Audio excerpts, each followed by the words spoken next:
Di bagian sebelumnya, amarah para perwira kadal pun memuncak. Mereka mulai panik, sementara sang komandan, Claude, hanya terdiam menyadari kenyataan pahit. Zhang Yi bukanlah lawan yang bisa dipancing dengan mudah. Manusia generasi ke-6 itu terlalu licik, terlalu berhati-hati untuk melangkah ke dalam jebakan tanpa kepastian mutlak. Meski begitu, Claude tetap yakin. Zhang Yi sudah tergoda, hanya selangkah lagi sebelum masuk perangkap.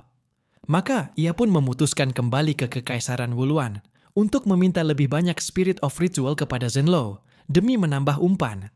Namun pada saat bersamaan, Kekaisaran Wuluan sendiri justru jatuh dalam krisis besar. Zhu Yu bergerak. Bukan petarung terkuat dalam duel, tapi dalam hal menciptakan kepanikan di dalam sebuah kekaisaran. Tak ada yang bisa menandingi dirinya. Zhu Yu bersembunyi di dalam Kekaisaran Besar Wuluan, khusus memilih orang-orang yang kekuatannya tidak sebanding dengannya sebagai target. Kemampuannya yang dapat sepenuhnya merampas tubuh orang lain, menguasai jasad dan ingatan mereka, sama sekali tidak bisa terdeteksi oleh perangkat secanggih apapun. Kecuali jika terkena panah milik, yang sin-sin yang berbasis pada hukum, yang dapat memaksanya untuk mengaku sendiri. Kalau tidak, siapa yang bisa mengetahui siapa dia sebenarnya? Ia berkeliaran di dalam Kekaisaran Wuluan, dengan dingin memburu setiap mangsa yang layak diburu. Pada dasarnya, selama indeks kekuatan seseorang melebihi 8.000 poin, ia akan tanpa ragu membunuh mereka, lalu menelan sumber asalnya, termasuk kemampuan yang dimiliki. Namun, di tengah proses ini, sebenarnya asal kekuatan itu masih memerlukan waktu untuk dicerna. Bukan berarti terus-menerus menelan selalu merupakan hal yang baik. Akan tetapi, Kekaisaran Wuluan melancarkan perburuan besar-besaran terhadap dirinya, dan hal ini membuat Zhu Yu merasa terganggu. Kekaisaran Wuluan tidak sepenuhnya terdiri dari orang-orang lemah. Di dalamnya ada banyak penyelidik cerdas yang menggunakan berbagai cara untuk mengepung dan memutus jalannya. Melalui jaringan mata langit, mereka perlahan-lahan mengonfirmasi bahwa Zhu Yu memiliki kemampuan untuk menguasai tubuh orang lain. Karenanya, kini seluruh negeri diliputi ketakutan terhadap pembunuh misterius ini. Departemen Keamanan Kekaisaran Wuluan turun tangan, menanamkan kristal kehidupan pada setiap warga untuk diperiksa satu persatu. Kristal itu terhubung dengan tanda vital tubuh masing-masing orang. Begitu ada kejanggalan sedikit saja, Departemen Keamanan Kekaisaran akan segera mengetahuinya. Karena kekuatan penguasaan tubuh milik Zhu Yu memiliki batas waktu. Tubuh kadal yang dibunuh olehnya tidak lebih dari 3 hari akan mulai membusuk. Jadi ketika ia mulai mencari mangsa baru, pasti dirinya akan terekspos di hadapan Departemen Keamanan Kekaisaran. Perburuan pun dimulai. Lawan berikutnya yang dihadapi Zhu Yu adalah para eksekutor khusus yang dikirim oleh Departemen Keamanan dan Lembaga Investigasi Militer Kekaisaran. Namun, di tengah pertempuran, barulah orang-orang Kekaisaran Wuluan menyadari betapa menakutkannya makhluk ini. Karena sama sekali tidak ada informasi yang bisa dikumpulkan tentang dirinya. Tubuhnya setidaknya memiliki lebih dari 500 jenis kemampuan yang berbeda. Semua intel kita benar-benar tidak berguna. Setiap kemampuan yang kita coba gunakan untuk melawannya, akan ia patahkan dengan kekuatan penangkal yang ia miliki. Eksekutor yang kita kirim sudah ada 3 orang yang mati. Kabar buruk itu menyebar cepat di kalangan petinggi kekaisaran, laksana lembaran kertas yang beterbangan. Ketika Keluote kembali ke Kekaisaran Wuluan, ia justru dihadapkan pada situasi seperti ini. Namun saat mendengar kabar tersebut, ia tidak terlalu peduli. Selama para petinggi tertinggi kekaisaran masih ada, maka gejolak di bawah tidak akan menggoyahkan fondasi. Hanya saja, itu akan membuat lapisan masyarakat menjadi kacau. Zhu Yu sangat cerdas. Ia tidak gegabah menyerang orang-orang dengan level perwira perak berbaju zirah. Bukan karena ia tidak mampu melawan, namun karena orang-orang itu selalu dikelilingi oleh kekuatan yang kuat, dan mereka juga mampu menggerakkan persenjataan pertahanan Kekaisaran Wuluan. Persenjataan itu bahkan memiliki daya hancur yang lebih kuat daripada senjata orbit milik manusia. Jika digunakan, bahkan bisa mengancam eksistensi kaum mutan setingkat uskup di dalam kekaisaran. Keluote kemudian menemui Zhenlou, dan ia langsung menyampaikan maksud kedatangannya. Orang-orang manusia itu jauh lebih rakus dan jauh lebih berhati-hati daripada yang kita bayangkan. Berdasarkan informasi yang kami peroleh, manusia yang memiliki atribut ruang waktu itu adalah seorang pengecut keji yang sangat pandai bersembunyi. Untuk memancingnya keluar, kita harus menginvestasikan lebih banyak sumber daya sebagai umpan. Mendengar hal itu, Zhenglou mengernyit lalu bertanya pada Keluote, "Kalian sudah menghabiskan begitu banyak waktu dan tenaga untuk menyiapkan jebakan. Apakah kalian yakin bisa membunuhnya?" Andai dulu, ia mungkin tidak akan menanyakan hal seperti ini. Sebab ketika pertama kali berinteraksi dengan manusia, ia melihat sendiri betapa lemahnya mereka. Hanya dari segi ukuran tubuh saja, mereka tak ubahnya hewan peliharaan kecil. Apalagi tingkat peradaban mereka yang jauh tertinggal. Hanya karena sebuah sumber dewa yang dibuang begitu saja, manusia-manusia itu hampir menjadi gila. Bagaikan semut yang menemukan permen jatuh dari tangan seorang anak kecil. Namun, akhir-akhir ini, berbagai peristiwa membuat hati Zhenglou dipenuhi rasa gelisah yang tidak jelas alasannya. Keluote tanpa ragu menjawab, "Selama bisa menariknya ke dalam jebakan, aku pasti akan membunuhnya." Itu bukan kesombongan Keluote. Kekuatan mutan tidak hanya bersumber dari dirinya sendiri. Saat mereka memiliki kekuatan besar untuk diandalkan, mereka bisa memaksimalkan potensi dari kekuatan itu. Keluote telah menyiapkan jebakan dengan alat penggetar ruang yang bisa membatasi pergerakan Zhang Yi, dan juga melengkapi jebakan itu dengan senjata tercanggih. Bahkan, ia sudah memikirkan skenario terburuk dengan membawa senjata kiamat yang kekuatannya setara untuk menghancurkan beberapa kota besar. Ia adalah seorang kadal yang sangat berhati-hati. Zhenglou menatap Keluote dan akhirnya memilih mempercayai bangsawan berbakat itu. "Baiklah, kau boleh mengambil paling banyak 2 unit lagi Jiling. Persediaan kami juga tidak banyak, masih harus disisakan untuk keturunan nanti." Keluote mengangguk. "Tenanglah, barang ini hanya kupinjam, akan kukembalikan dalam keadaan utuh." Namun di balik matanya tersirat kilatan gelap. Dalam hati Keluote menggerutu. Dari seluruh kekaisaran, keluarga Pangeran Zhenglou lah yang paling banyak menguasai sumber daya. Tidak hanya untuk dirinya, tapi juga untuk anak-anaknya. Namun hasilnya? Walau begitu, wajahnya tetap tenang. Ia segera menuju gudang kerajaan untuk mengambil Jiling. Ia pun mengambil tambahan 2 unit Jiling lagi. Menatap peti berisi benda berharga itu, hati Keluote dipenuhi gejolak panas. Begitu berhasil membunuh manusia itu, ia akan menyimpannya untuk dirinya sendiri. Bakatnya sendiri sudah hampir mencapai batas, dan efek Jiling baginya semakin lemah. Cara terbaik adalah mewariskannya pada keturunannya kelak. Ya, Jiling juga bukan sesuatu yang bisa digunakan tanpa batas. Sebagai entitas murni dari energi spiritual, penyerapannya memiliki limit. Tergantung pada wadah yang menyerapnya. Semakin besar wadah, semakin cepat penyerapan dan semakin tinggi tingkat konversinya.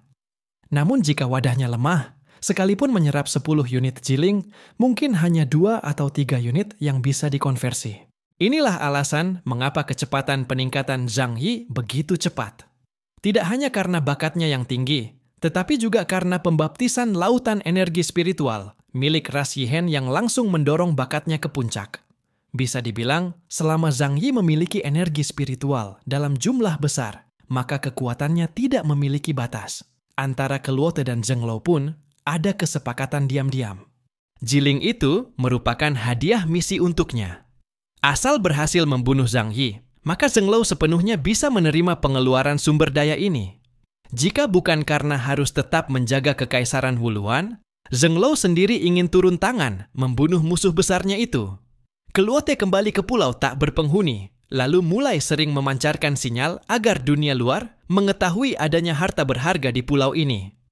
Namun kali ini, ia menggunakan cara yang berbeda, yaitu menyebarkan sinyal itu kepada mutan dari negara lain. Di wilayah Laut Selatan, memang ada beberapa negara lain di sekitarnya. Ketika angkatan laut mereka menemukan hal itu, mereka pun mulai berdatangan ke pulau tersebut dan berhasil mendapatkan sebagian sumber daya. Pulau tak berpenghuni yang diyakini menyimpan biji batu sumber para dewa kabarnya menyebar dengan cepat. Zhang Yi mendapat informasi bahwa termasuk di dalam Kolombia, banyak negara adidaya dunia juga sudah menerima berita tersebut. Namun, ia hanya tersenyum tanpa banyak berkata-kata. Kaum manusia kadal memang cerdik. Setelah mengetahui bahwa mereka tidak tergesa-gesa masuk ke dalam gua, untuk menciptakan rasa terdesak, mereka pun mulai memperkenalkan pesaing. Tetapi Zhang Yi sangat paham, tujuan manusia kadal itu adalah dirinya. Selama ia tidak bertindak, orang lain meski mati sekalipun, tetap tidak akan mendapatkan harta karun yang sebenarnya. Paling jauh mereka hanya bisa mengambil sedikit serpihan dari sumber dewa atau roh persembahan. Biar saja mereka ribut. Aku justru ingin melihat siapa yang paling tidak sabar. Deng Shentong duduk di samping Zhang Yi. Keduanya sedang menonton sebuah film lama di ruang tamu. Mendengar perkataan Deng Shentong itu, Zhang Yi hanya mengangkat bahu tanpa banyak bicara. Itu alasanmu sampai bersusah payah menyebarkan informasi ini keluar. Kabar bahwa di pulau tak berpenghuni di wilayah selatan terdapat harta karun. Memang Zhang Yi sendiri yang sengaja menyebarkannya. Menurut perkembangan semula, negara-negara lain seharusnya akan lebih lambat mengetahui berita itu, dan bahkan tetap akan sangat meragukannya. Bagaimanapun juga, pulau itu terlalu dekat dengan Huaxu, negara adidaya dunia. Saat ini, dunia berada dalam situasi dua penguasa besar dengan banyak kekuatan lain. Huaxu dan Kolombia berada di puncak sebagai negara hegemon mutlak. Wilayah mereka tidak ada yang berani sembarangan mengusik. Zhang Yi membantu manusia kadal itu membiarkan Deng Shentong menggunakan jaringan intelijennya untuk melebih-lebihkan skala harta karun tersebut. Bahkan secara samar, ia menyebarkan kabar bahwa Huaxu, karena berturut-turut mengalami serangan tsunami dari Kekaisaran Wuluan, tidak berani sembarangan meninggalkan wilayah lautnya. Tujuan Zhang Yi adalah mendorong para manusia luar negeri itu agar bertindak lebih dulu. Zhang Yi melirik Deng Shentong. Itu adalah jebakan. Target mereka 100% adalah aku. Tapi demi memancingku ke sana, di dalamnya pasti ada sesuatu yang benar-benar berharga. Sekarang masalahnya adalah, aku tidak mau ambil risiko, tapi barang itu tetap ingin aku dapatkan. Lalu bagaimana menurutmu? Ia menopang dagunya dengan satu tangan, tersenyum sambil berkata, selain itu, dengan menemaninya main-main di sini, memberi mereka secercah harapan bisa menjebakku, maka beban Huaxu juga bisa berkurang. Zhang Yi sama sekali tidak ingin Kekaisaran Wuluan kembali menggunakan senjata iklim untuk menyerang garis pantai Huaxu. Deng Shentong memandang Zhang Yi dengan heran. Dengan kekuatanmu saat ini, kecuali penjaga gerbang dunia bawah sendiri yang turun tangan, siapa yang bisa mengancam nyawamu? Zhang Yi mengangguk. Yang kutakutkan memang penjaga gerbang dunia bawah sedang menunggu di sana. Selain itu, senjata canggih milik Kekaisaran Wuluan juga ancaman besar. Aku tidak akan gegabah. Biarkan saja orang lain yang lebih dulu mencoba jalan itu. Bukankah lebih baik? Zhang Yi berkata sambil tersenyum. Tepat pada saat itu, Lu Keran masuk ke ruang tamu dari belakang. Keningnya masih dipenuhi keringat halus, namun wajahnya penuh dengan semangat dan kegembiraan. Kakak, pengisian energi untuk Ling sudah selesai. Mata Zhang Yi langsung terbuka lebar. Ia sontak berdiri dari sofa. Ayo kita lihat. Deng Shentong yang dipenuhi rasa penasaran mengangkat tangan. Aku boleh ikut melihat? Zhang Yi meliriknya sambil tersenyum.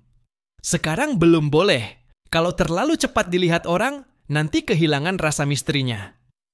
Deng Shentong hanya bisa menghela napas. Aku juga berharap suatu hari nanti kau bisa mempercayai aku sepenuhnya. Seperti kau mempercayai gadis-gadis manis itu. Bagaimanapun, aku sudah mengabdikan hati dan jiwaku padamu. Zhang Yi mengangguk. Kalau begitu, lakukan saja operasi dulu. Jadi perempuan, baru kita bicarakan lagi. Deng Shentong buru-buru menggeleng. Di dunia ini masih banyak gadis cantik yang menungguku. Jadi, lupakan saja. Dalam hati Zhang Yi, tingkat kepercayaan pada Deng Shentong hanya bisa masuk ke barisan kedua. Ia adalah rekan kerja yang bisa diandalkan, tapi belum sampai pada level Zhou Ke'er dan Paman Yu. karena mereka adalah keluarga yang sudah melewati suka dan duka bersama di era keempat kiamat. Zhang Yi dan Ling pun masuk ke ruang kerja bawah tanah. Ling berdiri di dalam sebuah ruang pengisian energi dengan banyak pipa yang terhubung, terus-menerus memasok energi untuknya. Di sekelilingnya terdapat berbagai instrumen rumit, menampilkan deretan simbol yang bahkan Zhang Yi sendiri tidak mengerti. Zhang Yi bertanya, "Kekuatan energi Ling sekarang bisa mencapai tingkat apa?" Lukeran menggaruk kepala, agak malu. Sebaiknya Ling sendiri yang bilang padaku, kalau menurut standar manusia, dia bisa mengeluarkan kekuatan seorang mutan dengan indeks kemampuan sebesar 55.000 poin. Namun, durasinya tidak akan lebih dari 24 jam sebelum mulai melemah. Tapi meski begitu, kami sudah memberikan seluruh energi cadangan yang bisa kami peras. Yang mengejutkan adalah, energi spiritual yang diberikan oleh Dengsi Teknologi justru memberikan efek luar biasa. Sisa energi yang ada masih harus menopang pasokan untuk pasukan mesin dan kapal perang super. Jadi sudah tidak mungkin diperas lagi. Bahkan hanya untuk satu pertempuran ini saja, hampir menghabiskan semua persediaan yang sudah kami kumpulkan. Saat mengatakan itu, Lu Keran melirik Zhang Yi dengan hati-hati. Khawatir ia akan pingsan mendengar kenyataan ini. Di era keempat kiamat, Zhang Yi dengan susah payah mengumpulkan banyak persediaan. Baik tambang batu maupun bahan bakar kristal yang direbut dari berbagai tempat, kini semua telah habis untuk persiapan perang besar kali ini. Layaknya seekor hamster yang menemukan persediaan musim dinginnya habis, bisa saja bunuh diri karena putus asa. Ia khawatir Zhang Yi juga akan hancur. Namun, Zhang Yi justru terlihat sangat tenang. Indeks kemampuan 55.000 poin, menurut informasi yang kita punya, sudah cukup untuk menghadapi penjaga gerbang dunia bawah. Tidak masalah, semua persediaan memang untuk saat-saat kritis demi menyelamatkan nyawa. Jadi, semua ini sepadan. Ia tetap menghela napas. Tapi sekarang aku akhirnya mengerti maksud perkataan Ling waktu itu. Yang berwujud belum tentu memiliki kekuatan, yang tak berwujud justru memiliki kekuatan. Energi terkuat di dunia ini adalah kekuatan hati manusia, yaitu kekuatan ether. Kedengarannya memang mengerikan dari sisi konsumsi energi. Namun, perlu diketahui, seorang mutan dengan indeks kemampuan 55.000 poin memiliki daya hancur yang bahkan jika semua Death God di Huaxu digabung, tetap tidak bisa menandinginya. Dari situlah dapat dipahami betapa berharganya pengorbanan sumber daya ini. Tidak apa-apa. Zhang Yi berjalan mendekat, lalu menyentuh tubuh Ling yang indah bak karya seni, dengan sorot mata yang penuh hasrat. Selama kita bisa memenangkan perang ini, merampas semua sumber daya dari sebuah peradaban bawah tanah yang kuat, maka pengorbanan ini bisa kita balas 10 kali, bahkan 100 kali lipat. Sebuah suara dingin terdengar. Tolong angkat tanganmu. Terima kasih. Tatapan mata Ling sedingin pisau, menusuk Zhang Yi. Ia buru-buru menarik tangannya dari paha Ling yang sempurna. Ah, maaf. Dalam hati ia bergumam, padahal hanya sebuah tubuh buatan. Kenapa harus begitu keberatan? Namun, dia tidak menyadari bahwa meskipun saat berbicara sikap Ling dingin, tetapi di sepasang matanya yang indah bagaikan batu permata hitam itu, terselip secercah warna yang tidak biasa. Dia memang hanyalah sebuah cangkang. Namun Zhang Yi lupa, keberadaan tanpa energi spiritual, hanya menyisakan tubuh dan ingatan, belum tentu berarti tidak dianggap sebagai makhluk hidup. Sebelum krisis kiamat meletus, selain makhluk berakal, semua makhluk lain juga tidak memiliki energi spiritual, tetapi mereka tetap memiliki cara berpikirnya sendiri. Jadi, Ling di depan mata ini bukanlah dia yang dulu, tetapi juga tetaplah dia. Sekarang ada Ling, hatiku akhirnya merasa lebih tenang.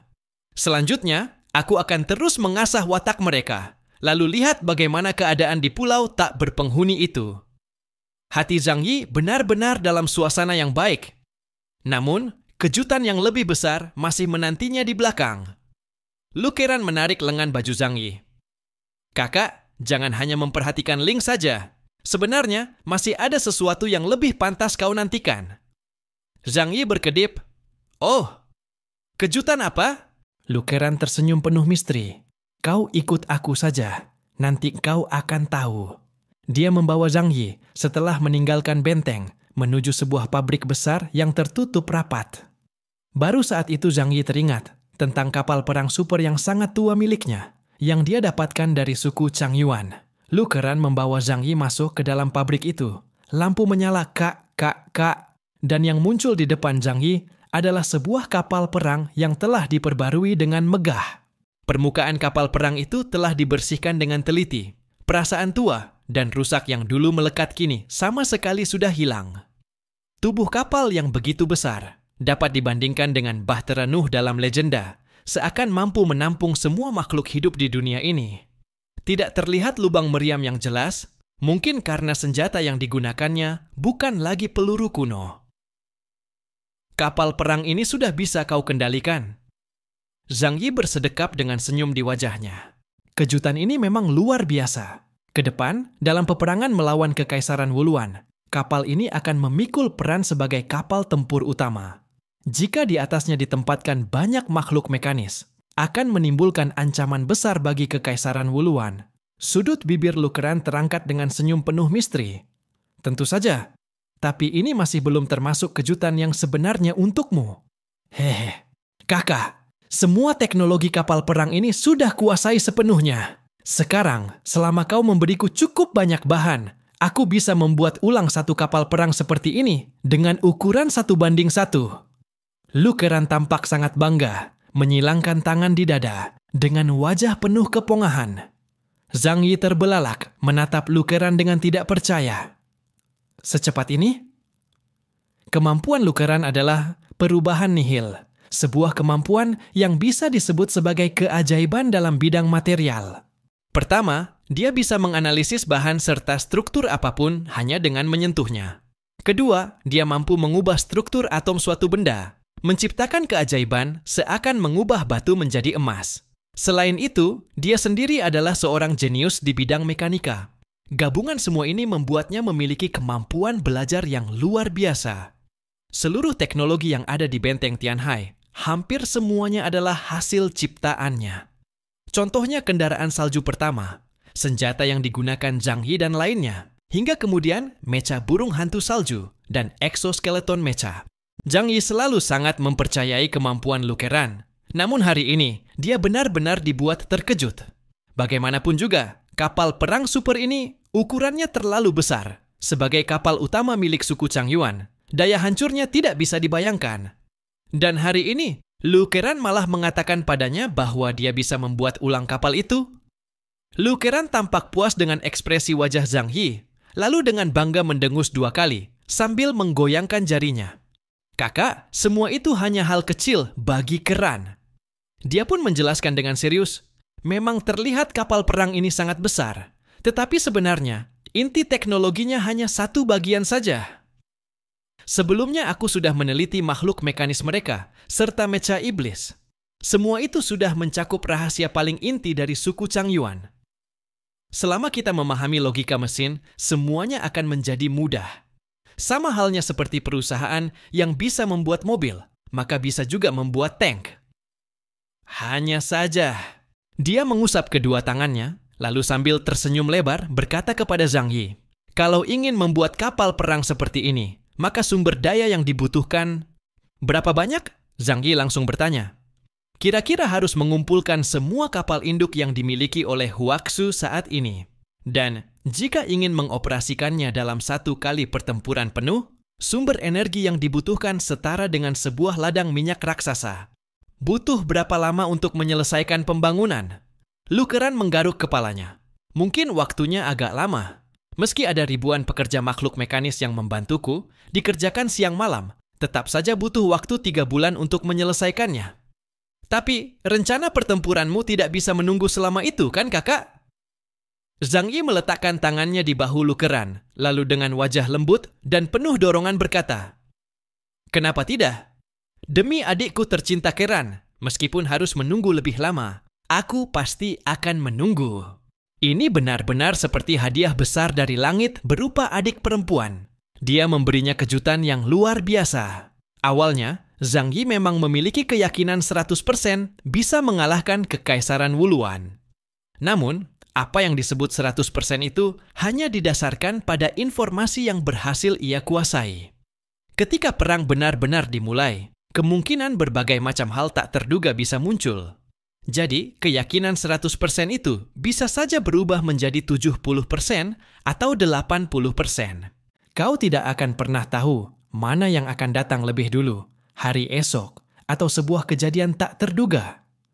Itulah sebabnya Zhang Yi tidak berani sedikit pun lengah. Setiap hari dia terus memeras otaknya untuk memikirkan bagaimana meningkatkan kekuatan gabungan Huaxu.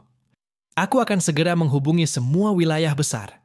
Meskipun mereka harus menguras seluruh persediaannya, tetap harus mengumpulkan semua sumber daya ini.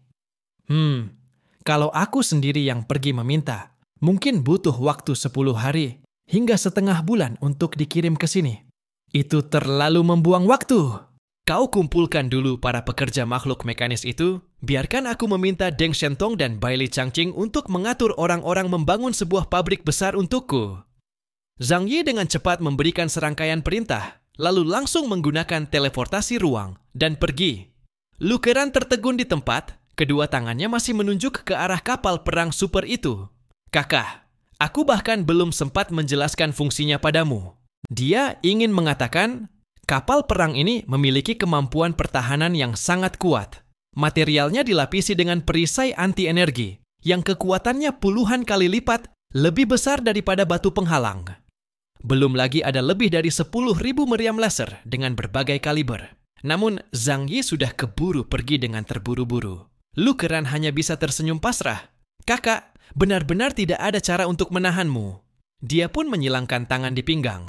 Dadanya yang mulai berkembang tampak penuh percaya diri. Tapi, soal mengendalikan kapal perang ini, biar aku yang urus. Kakak hanya perlu mengurus urusannya sendiri saja. Anak-anak kecil. Dia berteriak lantang. Seketika, dari kapal perang itu, muncul ribuan kepala bulat makhluk mekanis. Ada yang memegang bor listrik, ada yang membawa kain lap dan obeng. Semuanya menatap Lu Keran dengan penuh antusias. Bersiaplah untuk mulai bekerja. Lu Keran memutar pergelangan tangannya dengan wajah penuh semangat. Di sana dalam 1 hari Zhang Yi kembali berkeliling seluruh negeri Huaxu. Segala macam persediaan yang bisa dia dapatkan, sama sekali tidak ia sungkan. Bahkan ia kembali menyapu bersih setiap distrik besar. Semua kendaraan tempur dan tank yang sudah tak terpakai di rumah kalian, berikan padaku. Aku ada keperluan dengan material itu. Pesawat di distrik Laut Timur tenggelam? Tidak masalah. Benda itu tidak mungkin pergi terlalu jauh. Aku akan ke sana untuk mengangkatnya. Jangan urus terlalu banyak, aku yang butuh. Apapun rongsokan besi tua, bagiku semua adalah harta. Industri militer di distrik kalian, aku percaya. Saudara tua Xiaoli, distrik barat laut kalian memang kaya sumber daya. Berikan aku 1 tambang minyak. Aku tahu kalian juga kekurangan sumber daya, tetapi saat ini aku yang lebih membutuhkannya. Jangan berpura-pura. Di seluruh negeri Huaxu, hanya distrik kalian yang paling banyak sumber daya. Nanti tinggal cari lagi, gali lebih dalam ke bawah tanah. Masih ada 1 hal lagi, rencana perang ditunda. Ya, paling lama setengah bulan. Para petinggi di setiap distrik mendadak kebingungan. Rencana peperangan sebenarnya adalah untuk menyerang Kekaisaran Wuluan dalam beberapa bulan ke depan. Namun Zhang Yi sejak awal langsung meminta waktu setengah bulan. Mereka sebenarnya bukan tidak bisa menerima, hanya saja mereka tidak mengerti mengapa tiba-tiba Zhang Yi berubah pikiran.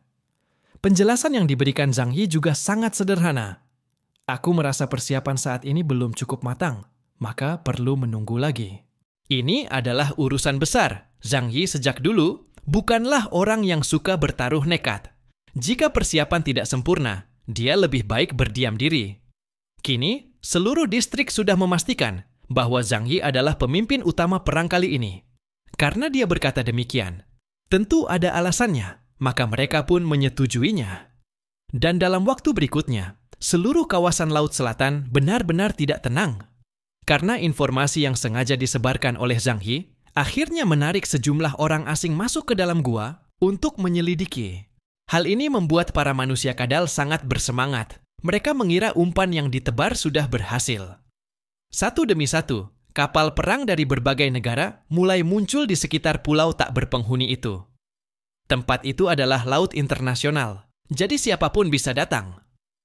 Satu tim demi satu tim, orang asing masuk ke sana untuk mencari harta karun. Namun perlahan-lahan, Keluote dan yang lainnya mulai menyadari ada yang tidak beres.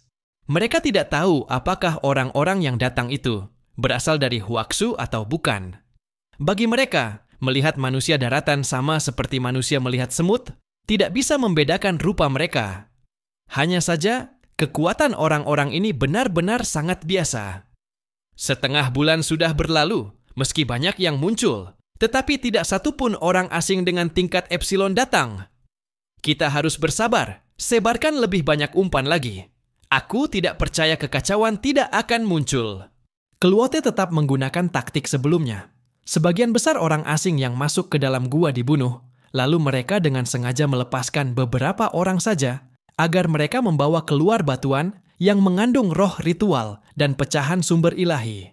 Lama-kelamaan, kabar itu semakin meluas, hingga bahkan dari Columbia pun ada orang asing yang menyeberangi lautan untuk datang. Yang datang bukan orang lain, melainkan kenalan lama Zhang Yi, Kadiles. Dia dijuluki sebagai penguasa lautan. Meski indeks kekuatannya hanya 25.000 poin, namun itu sudah hampir mencapai batas maksimal dirinya. Demi memperoleh kekuatan, dia bahkan telah memodifikasi sebagian besar tubuhnya. Kadiles datang ke dekat pulau tak berpenghuni, tetapi ia tidak terburu-buru mendekat, hanya berdiam di kejauhan. Dia merasa ada yang aneh. Tempat ini begitu dekat dengan negeri Huaxu, tetapi mengapa tidak ada satupun orang asing dari Huaxu yang muncul? Bukan hanya si kekacauan yang sangat menjengkelkan karena kelewat hati-hati, bahkan kura-kura dan burung dari Laut Timur pun tidak ada. Ini jelas tidak wajar. Meski sombong, Kadiles bukanlah orang bodoh. Dia sadar ada yang tidak beres, maka seketika ia menyelam ke dalam laut dalam. Di dalam air ia mengaktifkan kemampuannya, kekuasaan mutlak. Kemampuan ini bisa memerintahkan semua makhluk laut di bawah tingkat epsilon untuk patuh pada perintahnya. Gelombang besar menyebar dari tubuhnya, meluas ke segala arah. Tidak lama kemudian, dasar laut yang semula dingin mendadak bergejolak seperti tsunami. Boom, boom, boom! Satu demi satu raksasa laut bermunculan ke arah Kadiles, bahkan kawanan ikan besar dan kecil ikut mendekat. Tak butuh waktu lama, tempat itu dipenuhi oleh miliaran roh laut. Kadiles menggunakan kemampuannya untuk berkomunikasi dengan mereka. Akhir-akhir ini, di sekitar pulau itu, apakah ada sesuatu yang aneh terjadi? Setelah ia bertanya, segera makhluk-makhluk laut itu dengan cara komunikasi khas hewan menyampaikan sinyal kepada Kadiles. Ada. Sekitar lebih dari 1 bulan lalu, ada sekelompok orang aneh berenang dari dasar laut ke sini. Mereka sangat kuat, juga sangat menakutkan. Tetapi mereka tidak membunuh satupun makhluk laut, seolah takut mengganggu sesuatu. Mereka seperti sedang melakukan sesuatu di bawah pulau itu. Aku selalu bisa merasakan getaran air laut. Setelah menerima sinyal itu, sudut bibir Kadiles terangkat. Ternyata benar, ada sesuatu yang tersembunyi. Sepertinya memang ada yang dengan sengaja memasang jebakan di sini, menggunakan pecahan roh ritual dan sumber ilahi untuk menarik orang datang. Meski aku tidak tahu tujuan mereka, tetapi lebih baik menjauh. Si kekacauan itu saja sangat waspada, dia pun tidak mau terlibat. Aku juga tidak mau mencari masalah.